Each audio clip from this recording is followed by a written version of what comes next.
ठीक है, तो एक बार वापस रिपीट कर रहा हूँ मैं यहाँ पर। ट्रांजिस्टर जो होता है आपके बाइसिंग, ट्रांजिस्टर की बाइसिंग तीन प्रकार की होती है। पहली आपकी फिक्स बेस बाइस, दूसरी है आपकी इमिटर या सेल्फ बाइस, और तीसरा है आपका वोल्टेज डिवाइडर बाइस। बात कर रहे हैं हम सबसे पहले फिक्स बाइस और बेस बाइस की। इसका नाम फिक्स बाइस इसलिए रखा गया है क्योंकि यहाँ पर बेस करंट जो प्रवाहित होती है उसका मान स्थिर रहता है, इसलिए इसका नाम क्या डाला गया है, फिक्स बेस बाइस इसका नाम रखा गया है। ठीक है, धारा का मान इसमें जो इस बाइसिंग में छोटे कम धारा के एम्पलीफायर होते हैं उसके लिए व्यवहारिक नहीं होता है, क्योंकि इसमें क्यूसेंट पॉइंट का मान बार बार परिवर्तित होता रहता है। क्यूसेंट पॉइंट का मान परिवर्तित होने के दो रीजन है, एक तो आपकी बीटा सेंसिटिविटी इसकी खराब होती है, और दूसरा तापमान परिवर्तन के साथ इसमें जो बहने वाली धारा और वोल्टेज है वो भी परिवर्तित होते हैं, इसके कारण क्यूसेंट पॉइंट भी आपका परिवर्तित होता है। अब नेक्स्ट चलते हैं हम।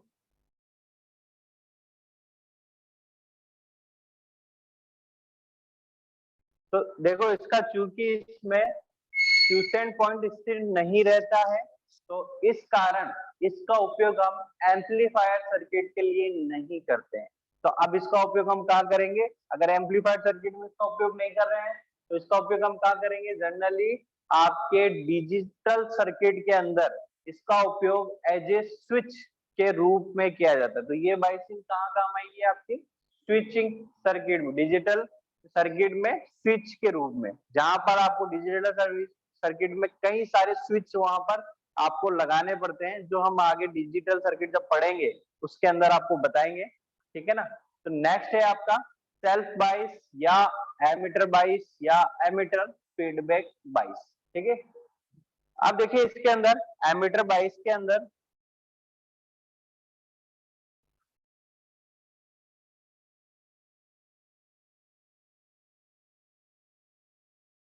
इस बाइसिंग का उपयोग हम सबसे ज्यादा उपयोग करते हैं।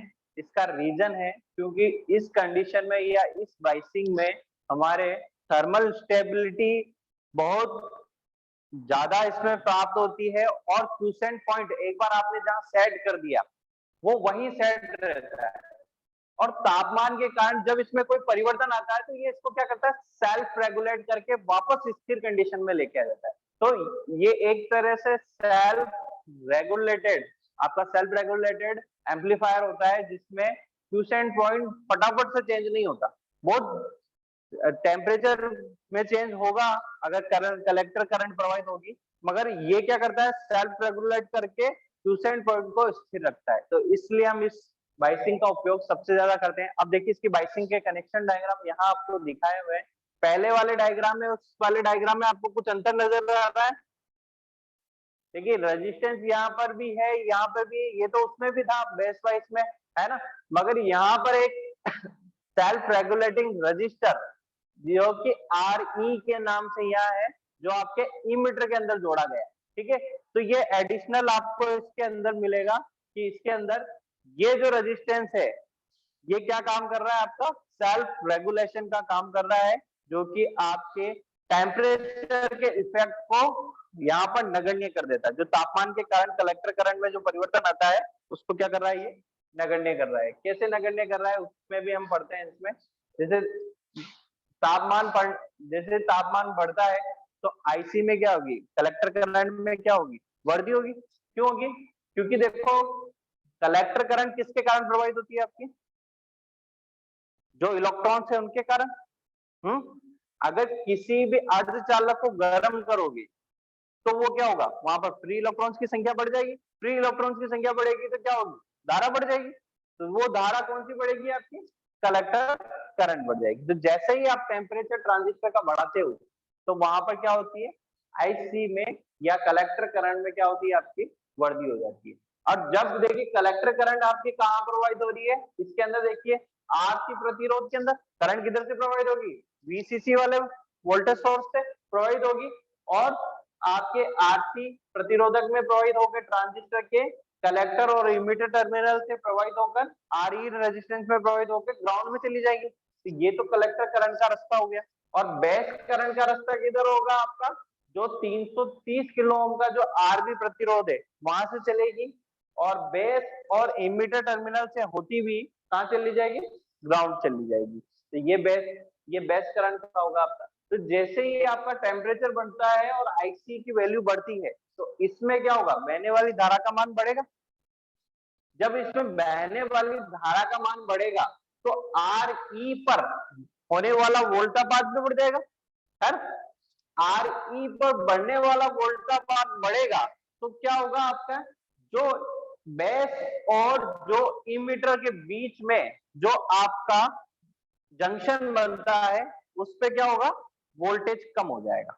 यानी फॉरवर्ड बाइस, यहाँ पर कौन सा वोल्टेज होता है, फॉरवर्ड बाइसिंग वोल्टेज होता है, वो कम हो गया। वो कम होगा तो क्या होगा, रेजिस्टेंस इसका बढ़ गया, है ना, रेजिस्टेंस बढ़ गया। तो इससे बेस करंट जो आ रही है उसके मार्ग में प्रतिरोध बढ़ गया, तो बेस करंट क्या होगी, कम हो जाएगी। बेस करंट कम होगी तो उसका प्रभाव किस पे पड़ेगा, आपके वापस कलेक्टर करंट पे पड़ता है, क्योंकि बेस करंट पे डिपेंड करती है आपके कलेक्टर करंट। तो बेस करंट कम हुई तो कलेक्टर करंट भी क्या होगी, कम होगी। तो एक तरह से आपने जैसे ही तापमान से आईसी का मान बढ़ाया तो यहाँ पर क्या हुआ, बेस करंट कम हो गई, और बेस करंट कम होके वापस क्या करा, आईसी का मान वापस जितना बढ़ा था उतना का उतना वापस क्या हो गया, घट गया। तो इस प्रकार से ये क्या करती है, सेल्फ रेगुलेट होती है ना। इसमें किसी को डाउट है, समझ में आई ये चीज, कैसे ये रेगुलेशन हो रहा है, इसमें कैसे ये परिवर्तन को ये वापस कंट्रोल करके बेस करंट को कंट्रोल करके आईसी करंट को कम कर रहा है, समझ में आ रहा है। ठीक, तो यहाँ पर यही चीज लिखा है आपका कि नेट एमीटर को बेस बायस और बेस धारा को कम करता है, इसलिए कलेक्टर करंट का मान भी क्या होता है आपका, कम हो जाता है। इसलिए इसको सेल्फ बाइसिंग भी कहा जाता है। इसको सेल्फ बाइसिंग क्यों कहा जाता है, क्योंकि ये सेल्फ ऑटोमेटिक क्या कर रहा है, हर पैरामीटर को बाइस कर रहा है, कंट्रोल करके रख रहा है। टेम्परेचर के कारण इस पर कोई प्रभाव नहीं पड़ रहा, जो प्रभाव पड़ रहा है उसको ये वापस नगण्य नहीं कर रहा है ना। और दूसरी चीज इसमें क्या है, ये जो रेजिस्टेंस है आर ई, ये फीडबैक का काम कर रहा है, इसलिए इसका नाम यहाँ पर एमीटर फीडबैक बाइस रखा गया। कैसे फीडबैक का काम कर रहा है, जब कलेक्टर करंट बढ़ रही है तो ये फीडबैक किसको दे रहा है, आपके बेस को दे रहा है। कलेक्टर करंट बढ़ गई तो कम हो जा, फीडबैक किसको गया, बेस करंट को चला गया। बेस करंट कम हो गई तो आईसी करंट वापस क्या होगी, कम होगी। तो आपकी यहाँ पर कंट्रोल करना, कंट्रोलिंग के लिए कौन सा रेजिस्टेंस काम आ रहा है यहाँ पर, आर ई। तो आर ई बहुत ही जरूरी है यहाँ पर स्पाइसिंग के अंदर, नहीं तो इसके बिना ये क्या होगा, सेल्फ रेगुलेटेड नहीं होगा। तो ये फीडबैक का काम भी करता है, इसलिए इसका नाम क्या रखा गया, क्योंकि ये एमीटर से जुड़ा हुआ है इसलिए इसका नाम क्या रखा हमने, एमीटर फीडबैक बाइस। ठीक है, यहाँ यही चीज लिखी हुई, सेल बाइसिंग रेजिस्टेंस आरई की उपस्थिति आईसी में वृद्धि को कम करती है और ऑपरेटिंग पॉइंट को स्थिरता में सुधार करती है। तो अगर आपकी कलेक्टर करंट वोल्टेज अगर परिवर्तित नहीं हो रहे हैं तो आपका क्यूसेंट पॉइंट भी क्या होगा, स्थिर रहेगा, क्योंकि क्यूसेंट पॉइंट किस पे डिपेंड करता है आपके, एक तो कलेक्टर करंट, एक बीसी कलेक्टर और इमीटर वोल्टेज, और एक बेस करंट, इन तीन चीजों पे डिपेंड करता है आपका क्यूसेंट पॉइंट, है ना। कल मैंने ग्राफ से आपको बताया था। तो अगर ये तीनों ही स्थिर रहेगी तो उससे क्या होगा, आपका क्यूसेंट पॉइंट भी आपका क्या होगा, स्थिर रहेगा।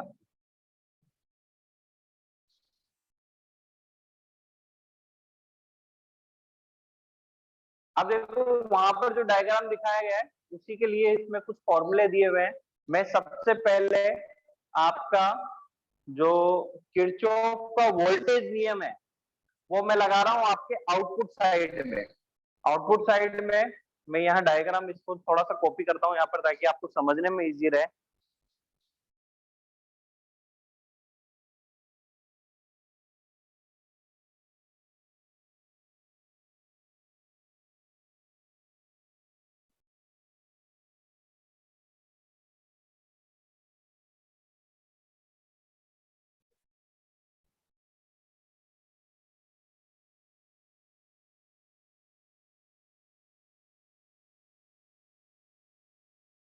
तो देखिए इसी डायग्राम में मैं किरचॉफ का वोल्टा नियम लगा रहा हूँ आपके वोल्टेज, सॉरी आउटपुट साइड में। तो कलेक्टर करंट कहाँ से प्रोवाइड हो रही है, आउटपुट वोल्टेज में क्या क्या चीजें आ रही है आपकी, एक तो वीसीसी आ रहा है, दूसरा क्या हो रहा है, आरसी आ रहा है। तो आरसी पर होने वाला वोल्टेज ड्रॉप वो क्या होगा आपका, आई सी इंटू आरसी के बराबर होगा। वोल्टेज ड्रॉप का फॉर्मूला यही होता है ओम के नियम के अनुसार, बहने वाली धारा इंटू रेजिस्टेंस। तो बहने वाली धारा कौन सी है इसमें, आईसी, और रेजिस्टेंस क्या है इसका, आरसी। ठीक है, नेक्स्ट इसके अंदर क्या है, VCE। VCE क्या है, कलेक्टर और इमीटर पर होने वाला वोल्टापात। ठीक है, आगे क्या आ रहा है इसमें, IE और RE, ये क्या है आपका, RE रेजिस्टेंस है। इसमें बहने वाली धारा कौन सी होगी आपकी, IE होगी, क्योंकि कलेक्टर इधर से आ रही है, बेस इधर आ रही है, इन दोनों का योग किसके बराबर होता है, इमीटर करंट के बराबर होता है ना, तो RE होगा। तो यही देखो मैंने फॉर्मूले में लिखा, आपका फॉर्मूले में सबसे पहले इस पे होने वाला वोल्ट का power IC into RC, plus दूसरा वाला VCE जो कि वो ट्रांजिस्टर के कलेक्टर और इमीटर पर होने वाले वोल्ट का पावर को दर्शा रहा है।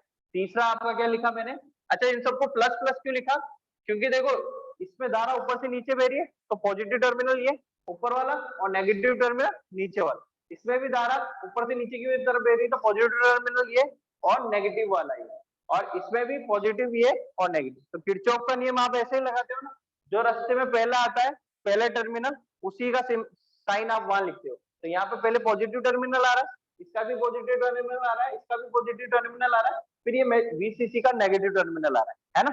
ये ग्राउंड क्या दर्शाता है आपके, नेगेटिव टर्मिनल को। तो माइनस क्या लिखा मैंने वहां पर, VC इक्वल टू किसके बराबर होगा, ये 0 के। ये किरचॉफ का वोल्ट का नियम बोलता है। अब इसी में मैं थोड़ा सा करेक्शन कर रहा हूँ, क्योंकि IB का मान बहुत कम होता है, माइक्रो एम्पियर में होता है ना। तो मैं इस कंडीशन में आपके IE को बोल सकता हूं कि वो लगभग IC के बराबर होगी, है ना, किसके बराबर होगी, लगभग IC के। तो बस इस फॉर्मूले में मैं IE को रिप्लेस करके क्या लिख दूंगा, IC। तो अब IC वाली वैल्यूज को यहाँ रखो, और बाकी जितने भी चीजें हैं वो सबको आप 0 के उस साइड शिफ्ट कर दो, तो VC इधर शिफ्ट हो जाएगा, प्लस का है तो क्या हो जाएगा, माइनस। ये माइनस का VCC है तो इधर जाके क्या हो जाएगा, प्लस का VCC। तो देखो प्लस का VCC माइनस VCE, है ना। और यहाँ पर IC और IC ये दोनों इसमें कॉमन है, तो IC को कॉमन लेके ले लेता हूं तो क्या बचेगा अंदर, RC प्लस RE बचेगा। तो RC प्लस RE को मैं इधर क्रॉस गुणा कर दूं, तो आपका फॉर्मूला क्या आ जाएगा यहाँ पर, IC equal to VC minus VC बटेवा RC प्लस RE। ये इसी समीकरण को हल करके किया, कैसे किया, IE को बस आप IC मान के कन्वर्ट करके फिर इसको हल करोगे। तो यहाँ से मैं एक फॉर्मूला निकल के आ जाता है मेरे पास में, ये इंपॉर्टेंट फॉर्मूला हो गया कि जब भी मुझे कलेक्टर करंट निकालनी है, और अगर मेरे पास VCC का मान है, VCE का मान है, RC का मान है और RE का मान है, तो मैं IC की वैल्यू निकाल सकता हूँ। ठीक है, इसी प्रकार से मैं इनपुट या बेस लूप के ऊपर किरचॉफ का वोल्टेज नियम लगाता हूं। तो इनपुट आपका डायग्राम में देखें, यहां से करंट प्रवाहित होगी, किधर जाएगी, इधर, इसमें कौन सी करंट आएगी, IB आने के बाद किस पे जाएगी, यहाँ वाले रेजिस्टेंस के ऊपर, है ना, जो कि आपका VBE से दर्शाया जाएगा, और नीचे वाला होगा आपका RE, यही आ रहा है सर्किट के अंदर, और ये ग्राउंड में जाएगी। तो इस पे किरचॉफ का नियम लगा रहा हूं। तो देखिए सबसे पहले होने वाला वोल्टा पाथ क्या होगा, IB इंटू RB, यही होगा, और ऊपर वाला टर्मिनल आ रहा है इसलिए पॉजिटिव आ गया। फिर उसके बाद में क्या होगा, वोल्टा पाथ कौन सा आएगा, VBE, जो कि क्या है, बेस और इमीटर पर होने वाले वोल्टा पाथ के बराबर है। कहां पर होता है ये, आपके ये वाले पॉइंट, है ना, इस पर। नेक्स्ट आपका क्या आ रहा है, रेजिस्टेंस आ रहा है RE, तो उसमें बहने वाली धारा कौन सी, I इंटू RE, फिर minus VC is equal to 0। ठीक है, क्योंकि आपने ऊपर भी माना था IE लगभग किसके बराबर होता है, IC के बराबर होता है ना, और IB आपका किसके बराबर होता है, IC बटेवा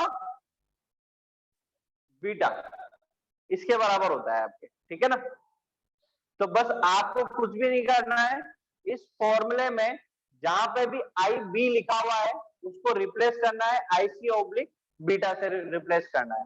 ठीक है, तो यहाँ पर आपका IC बटेवा बीटा आ जाएगा और ये आई ही आ रहा है, आई ई भी किसके बराबर होता है, IC के बराबर होता है, तो इसको क्या लिख दोगे आप, IC लिख दोगे। ये चीज मैंने लिखी है, IC लगभग IC बराबर होता है। तो यहाँ पर IC आर बी हाँ sorry IC into R B बटेवा क्या आ जाएगा आपका, मैं लिख देता हूं आपको ताकि समझने में इजी रहे। रिप्लेस कर रहा हूं एक एक चीजों को, IB को रिप्लेस कर रहा हूं, तो IB को रिप्लेस करने पर ये IB रिप्लेस हो जाएगा किसमें, IC बटेवा बीटा में, तो ये क्या हो जाएगा आपका IC बटेवा बीटा, ऐसे हो जाएगा। और ये IE किसके बराबर हो जाएगा आपके, IC के बराबर हो जाएगा। अब कुछ भी नहीं करना आपको, ये BC बराबर के इधर ले जाओगे तो पॉजिटिव हो जाएगा, ये इधर पॉजिटिव है इधर जाएगा तो माइनस का हो जाएगा। तो देखो यहाँ पर ये चीज लिखी हुई VC माइनस VB, ठीक है। IC दोनों में कॉमन है, कॉमन निकाल दिया और अंदर क्या बच जाएगा आपका RB प्लस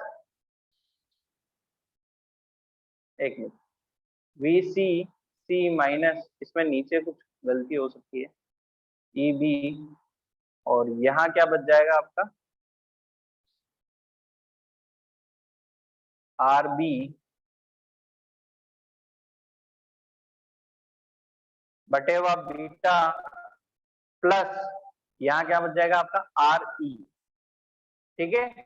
ये थोड़ा सा इसमें ये बीटा यहाँ बटेवा बीटा यहाँ लग गया जबकि बटेवा बीटा यहाँ लगना, तो ये फॉर्मूला आपका तीसरा क्या हो जाएगा, ये वाला फॉर्मूला हो जाएगा। तो यहाँ पर आपको अगर रेजिस्टेंस यानी RB की वैल्यू पता है और RE की वैल्यू पता है तो भी आप क्या कर सकते हो, IC की वैल्यू निकाल सकते हो। तो दो फॉर्मूले मुझे यहाँ पर मिल गए हैं IC की वैल्यू को निकालने में, तो ये इंपॉर्टेंट फॉर्मूले हैं, ये आगे काम में आएंगे। तो ये इसका कुछ समीकरण है जो आगे हम यूज करेंगे।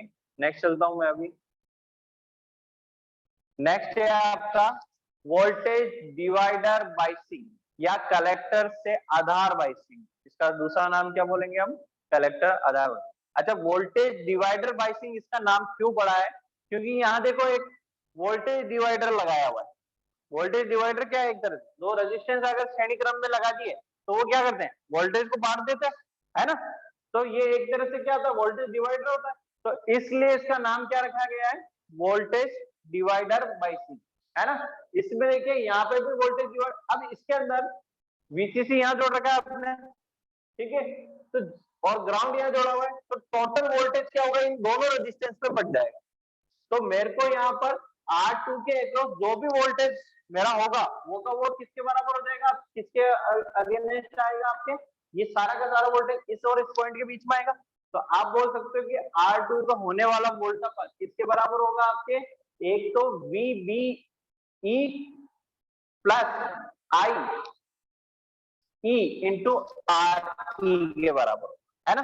इस पे होने वाला वोल्टापात और इस पे होने वाले वोल्टापात का योग किसके बराबर होगा आपके, RB के अकॉर्डिंग। तो इसकी वैल्यू हमेशा इस प्रकार से सेट की जाती है कि यहाँ पर जो वोल्टा है वो इसको फॉरवर्ड वाइस में कर सके, क्योंकि यहाँ पर हमें क्या चाहिए, इसको फॉरवर्ड वाइस में रखना होता है, ठीक है। और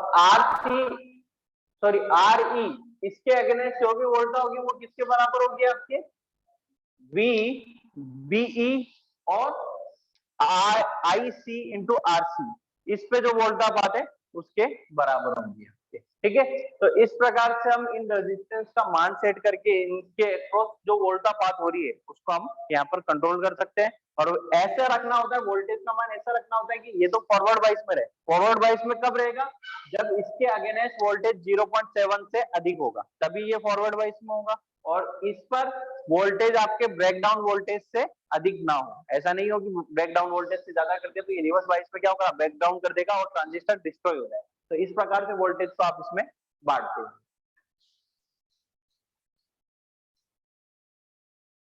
तो देखिए इसके अंदर यही चीज लिखा हुआ है, प्रतिरोधक R1 और R2 द्वारा निर्मित वोल्टेज डिवाइडर के कारण इस प्रकार की बाइसिंग वोल्टेज डिवाइडर बाइसिंग के रूप में इसको वोल्टेज डिवाइडर बाइसिंग के रूप में जाना जाता है। R2 के आर पार वोल्टेज ड्रॉप यानी इसके अक्रॉस वोल्टेज ड्रॉप ऐसा होना चाहिए कि इमीटर डायोड को ये अग्र बाइस कर दें, यानी इमीटर को क्या करे आपके, ये इमीटर वाला, ये जो इमीटर और बेस वाला जो जंक्शन है उसको क्या कर दे, ये फॉरवर्ड बाइस में कर दे। तो इस प्रकार से इसका वोल्ट, इसका मान हम यहाँ पर सेलेक्ट करते हैं। आगे चलते हैं। इसमें किसी को कुछ पूछना है? केवल कनेक्शन ही है, कनेक्शन याद रखने होने, और मेन इनके पीछे का रीजन आपको मैं बता ही रहा हूँ। नेक्स्ट आता है आपका ट्रांजिस्टर की अभिलक्षण, कैरेक्टरिस्टिक। ठीक है, एक साथ लिखा दूंगा आपको, जो भी लिखाने की चीज है आप अभी ना उतारे, अभी आप ध्यान से सुने। ठीक है,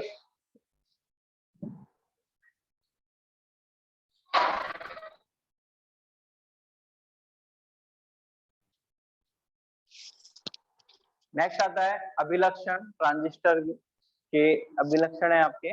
देखो ट्रांजिस्टर में दो पीएन जंक्शन होते हैं, आपको यहाँ देखो डायग्राम में भी दिखाया हुआ। पीएन जंक्शन कितने हैं आपके यहाँ पर? दो हैं, डायग्राम में दिखा है आपको। कौन कौन से?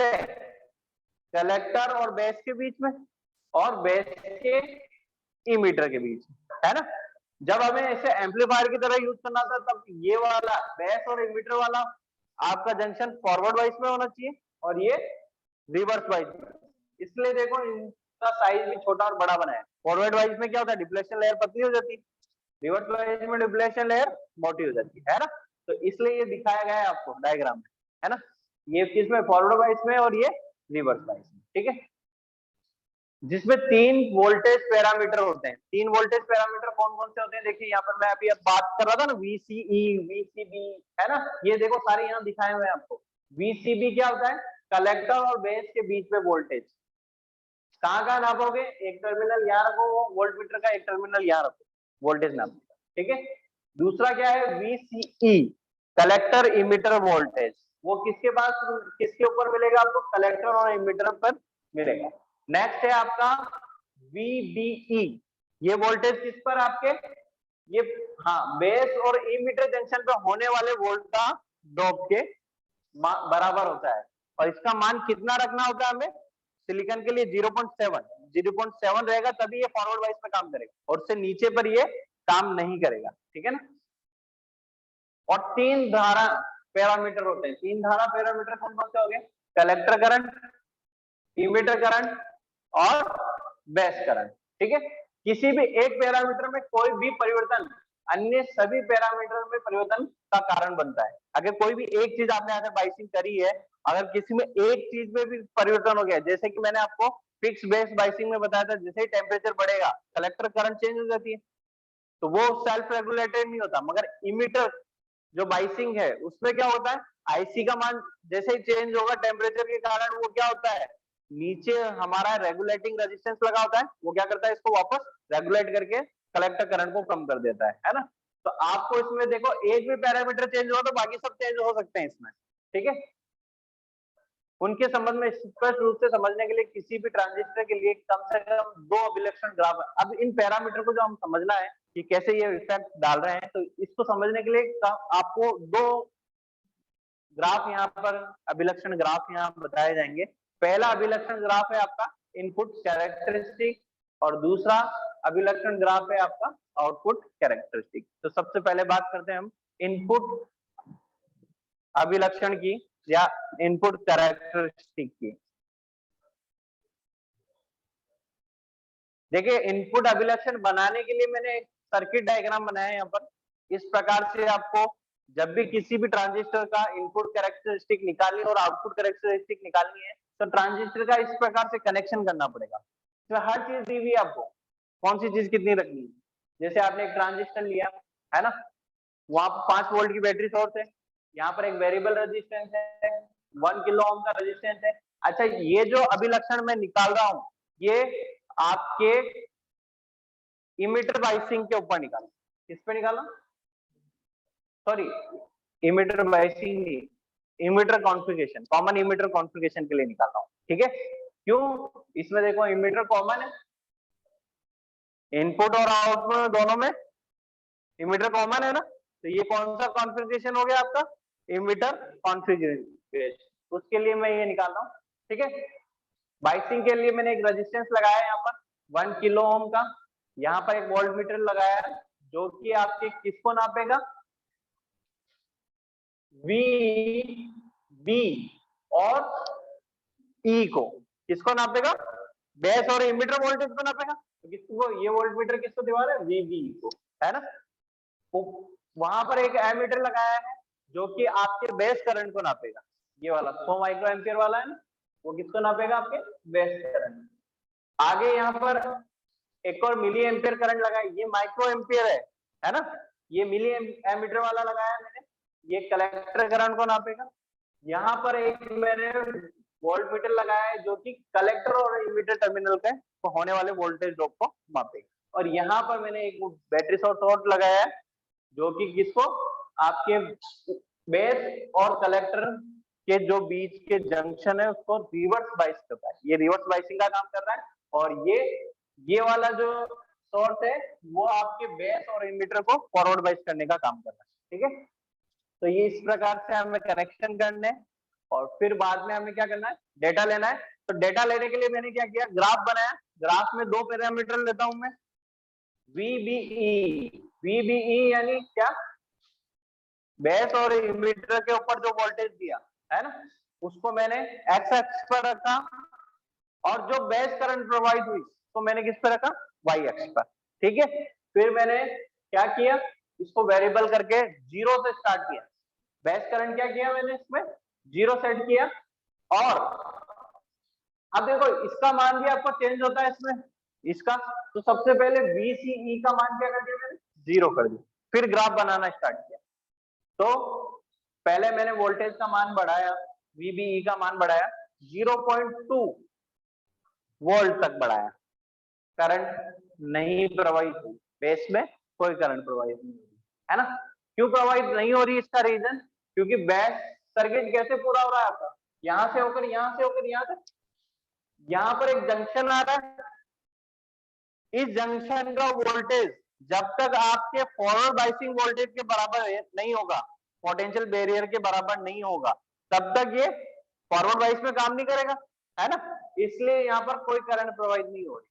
0.4 तक बढ़ाया तो भी करंट नहीं प्रवाहित हो रही, जैसे ही 0.6 या 0.7 तक मैंने बढ़ाया, 0.6 से स्टार्ट किया, हल्की सी करंट बहना स्टार्ट हुई और 0.7 पर एकदम करंट का मान बढ़ गया।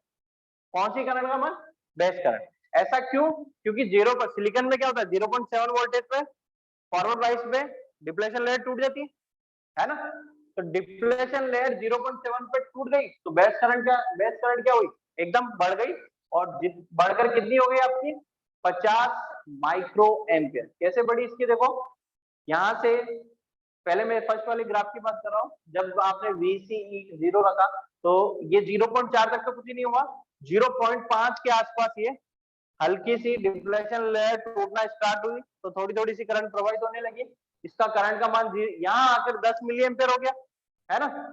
और जैसे ये 0.6 के आसपास पहुंचा तो इसमें क्या हुआ, डिप्लेशन लेयर टूट गई और करंट का मान कहां पहुंच गया, एकदम 50 मिली माइक्रो एम्पियर के आसपास पहुंच गया। अब ऐसा ही मैंने वापस ग्राफ में वापस क्या किया, जीरो कर दिया, वापस ये वाला वोल्टेज जीरो कर दिया। अब ये वाला जो वोल्टेज है VCE, इसका मान कितना सेट किया मैंने, 5 वोल्ट, और अब वापस मैंने जीरो से स्टार्ट किया, तो ये का ये ग्राफ बना, मगर ये किधर मिला मेरे को, थोड़ा सा इधर आगे खिसक के मिला। अब ब्रेकडाउन जो स्टार्ट हुआ वो 0.6 से स्टार्ट हुआ, है ना, और जैसे ही आपका 0.7 के आसपास पहुंचा 50 माइक्रो एम्पियर आपकी धारा इसमें बेस में बहने लग गई।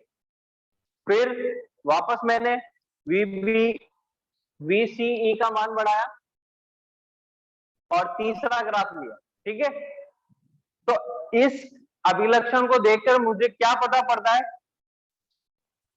बेस में जो धारा प्रवाहित हो रही है वो किस पे डिपेंड कर रही है, इस पे भी डिपेंड कर रही है। इसका मान अगर जीरो रखूंगा तो ये जल्दी ऑपरेट हो जाएगा, और इसका मान अगर बढ़ाता हूं तो ये थोड़ी देर बाद ऑपरेट होगा। बेस करंट का मान 50 माइक्रो एम्पियर कब होगी, कुछ समय पश्चात, कुछ समय का मतलब 0.7 के बाद होगा। तो ये वाला पैरामीटर क्या कर रहा है, आपके बेस करंट को इफेक्टेड कर रहा है। तो ये चीज आपके यहाँ पर पता पड़ती है। अब देखो इसके अंदर यही चीज लिखी हुई है, देखो चित्र नंबर 9 पर ग्राफ VC के विभिन्न मानों के लिए इनपुट वोल्टेज VB और इनपुट करंट IB के बीच संबंध दर्शाया गया। VB और IB ये दोनों क्या है आपके इनपुट वोल्टेज और इनपुट करंट है, ठीक है। VCE जब 0 वोल्ट और VCE 5 वोल्ट और 10 के लिए अभिलक्षण परिवर्तन का कारण VC के उच्च मान पर संग्राहक दर्शक से बहने वाले कुछ और इलेक्ट्रॉन अपनी ओर आकर्षित होते हैं। अब ये देखो इसमें ऐसा क्यों हो रहा है कि इसके अंदर जैसे जैसे इसका मान बढ़ा रहे हो आपके, तो इसमें धारा का मान क्या हो रहा है आगे की ओर शिफ्ट हो रहा है। तो उसका कारण क्या है कि जैसे ही आप VCE का मान बढ़ाते हो तो उस कंडीशन में क्या होता है आपका जो ये इलेक्ट्रॉन आकर्षण करने का जो बल होता है वो क्या होता है बढ़ जाता है। तो इसके कारण क्या होता है ये आपका जो भी यहां तक इलेक्ट्रॉन जो भी इसमें आए हैं उसको क्या करेगा ये अपनी ओर आकर्षित कर लेगा और खींच लेगा, इसलिए करंट का मान अलग अलग टाइमिंग पे आपको क्या हो रहा है यहाँ पर मिल रहा है।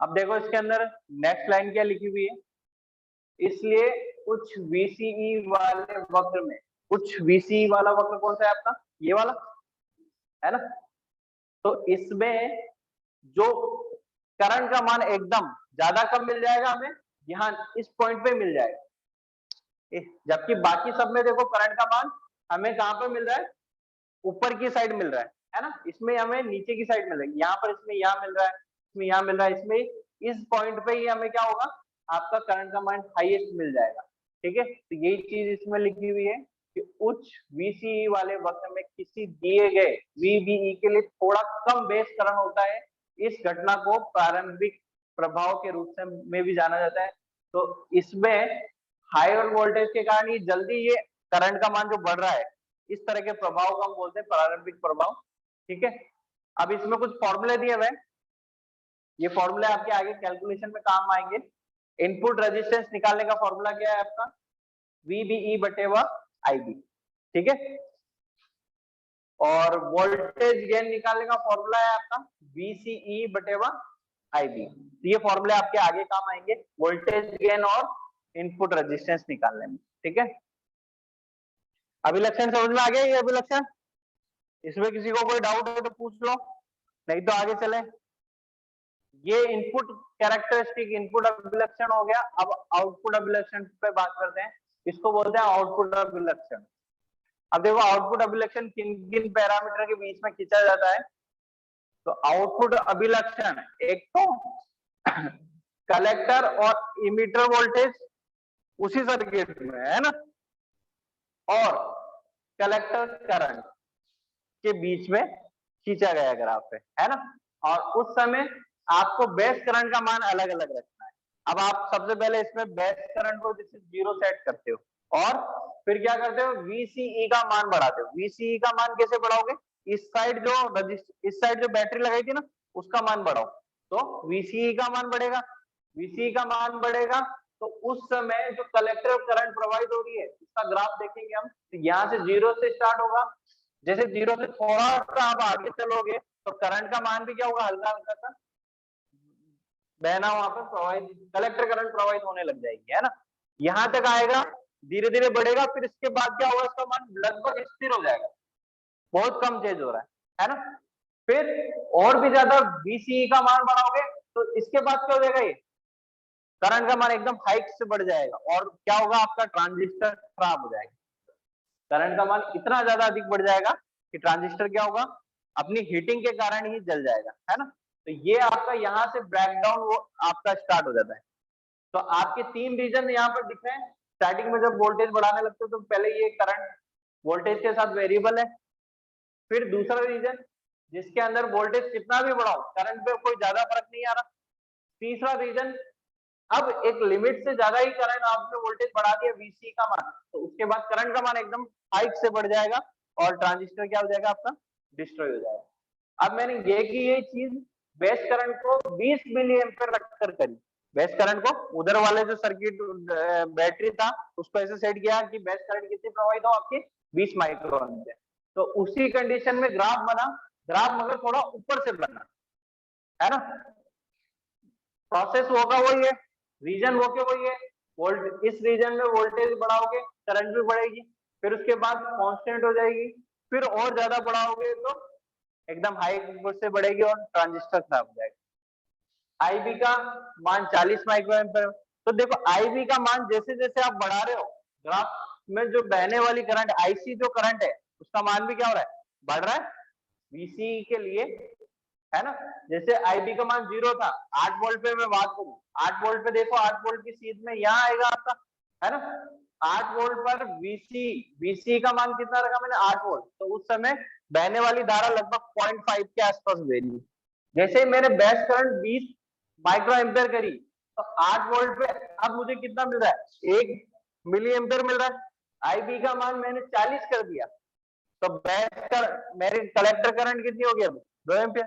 तो कलेक्टर करंट किस किस से चेंज हो रही है, एक तो वीसीई वोल्टेज से और एक आईबी करंट से, इन दोनों से चेंज होती है। तो आपको जितनी करंट चाहिए आगे कंपोनेंट में आप बेस करंट को और इसको कंट्रोल करके आप प्राप्त कर सकते हो, ठीक है। ये देखा गया है कि जैसे जैसे वीसीई शून्य से बढ़ता है आईसी तेजी से आईबी के एक निश्चित मूल्य के लिए संतृप्त बिंदु तक बढ़ जाता है ना। यही हो रहा है ना आपका कि आईसी जो करंट है कलेक्टर करंट है वो बेस करंट के एक मूल्य के लिए, बेस करंट का एक कोई सा भी एक मूल्य आप ले लो, वीसी का मान बढ़ाओगे वैसे वैसे ये बढ़ेगा, है ना। बढ़कर फिर किधर जाएगा, एकदम हाइक में चला जाएगा, संतृप्त अवस्था में चला जाएगा, ठीक है।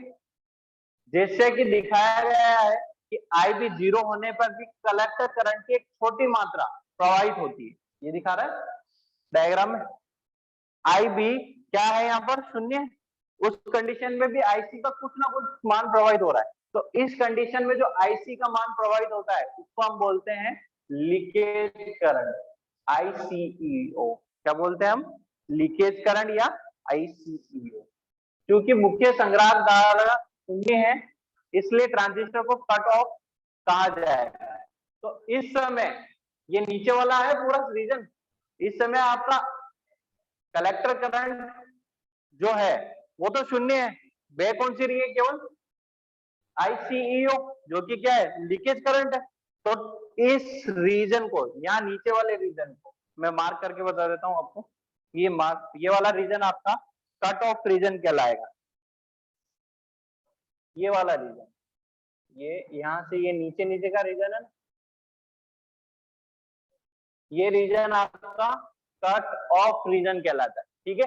क्योंकि इस कंडीशन में कलेक्टर करंट शून्य है और जो ये नजर आ रही है करंट जो हम हाइट पे नजर आ रही है, ये सारी करंट कौन सी है आपकी, रिवर्स लीकेज करंट है, जिसको किससे दर्शाते हैं हम, आई, इसका जो भी मान होगा वो किससे दर्शाएंगे हम, आईसीईओ से दर्शाएंगे, ठीक है। आगे चलते हैं इसमें कॉमन इमीटर के लिए आउटपुट अभिलक्षण का विश्लेषण। अब हम इसके लिए इसका विश्लेषण करते हैं कैरेक्टरिस्टिक का। तो देखो इसके विश्लेषण हम जब करेंगे तो हमें यहाँ पर 3 रीजन नजर आते हैं, इस अभिलक्षण के 3 क्षेत्र होते हैं मुख्यतः। कौन कौन से क्षेत्र होते हैं, एक होता है एक्टिव रीजन, एक होता है सैचुरेशन रीजन और एक होता है कट ऑफ रीजन, ठीक है।